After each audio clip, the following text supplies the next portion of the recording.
Coaching करे जाबेली। लइकन के छोरी मास्टरवे के पटावेली। मास्टरवे के पटावेली, मास्टरवे के पटावेली।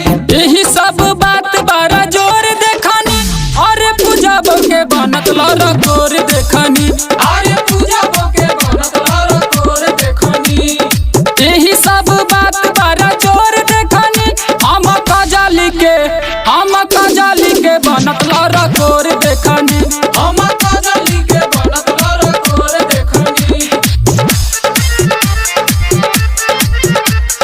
डीजे हरिओम बसंतपुर, डीजे हरिओम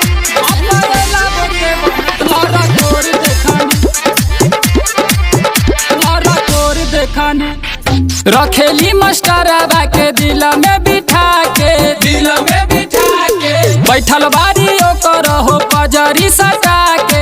पजरी सटा के। यही सब बतिया के शोर देखनी।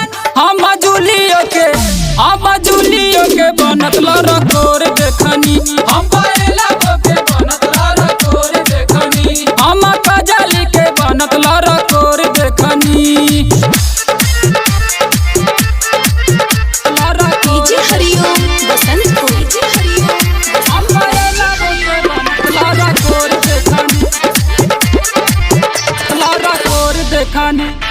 आदत में सुधार कर राजीव लाल हो। राजीव लाल हो, राजीव लाल हो। भइल बाटे सगरो अब देख बाबा हो।